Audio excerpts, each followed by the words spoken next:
নমস্কার, প্রিয়তমার সংসারে সবাইকে স্বাগত।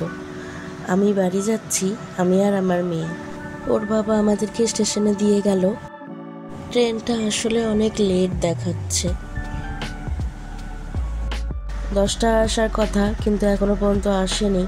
বসে আছি আমরা, দেখাচ্ছে 2 ঘন্টা লেট আছে। তাই ওয়েট করা ছাড়া তো আর কোনো উপায় নেই। এই মেয়ের সাথে কথা বলছি।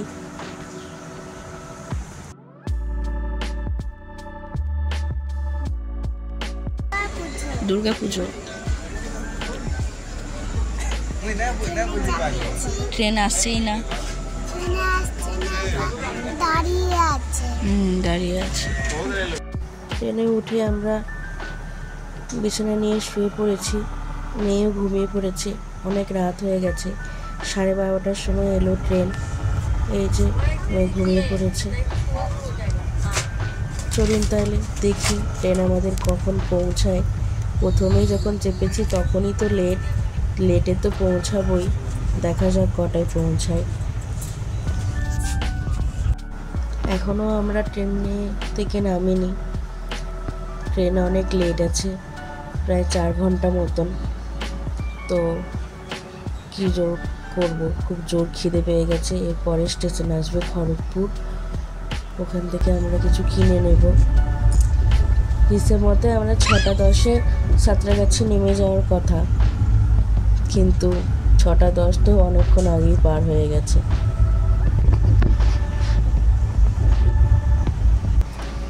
এই যে খড়গপুর থেকে আমরা লুচি আর আলুর দম কিনে নিয়েছি।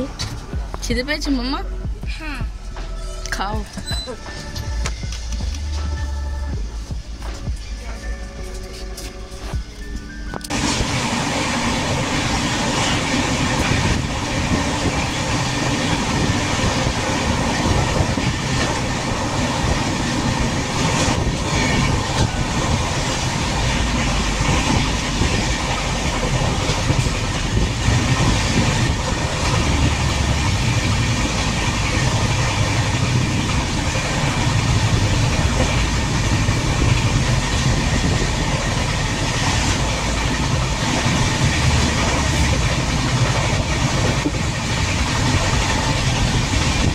অ্যাট লাস্ট ট্রেন থেকে নেমে গাড়িতে চেপেছি। যাচ্ছি আমি এখন আমার বোনের বাড়ি। আমি কলকাতায় 2 দিন ঠাকুর দেখবো, তারপরে আমি আসানসোল যাব। তো অ্যাট লাস্ট নেমেছি ট্রেন থেকে। ট্রেনটা 6 ঘন্টা লেট ছিল। তারপরে নেমে আমরা গাড়িতে বসেছি।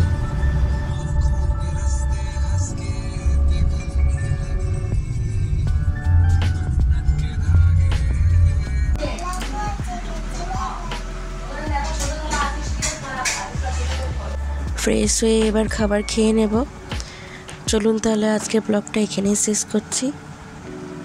ধন্যবাদ।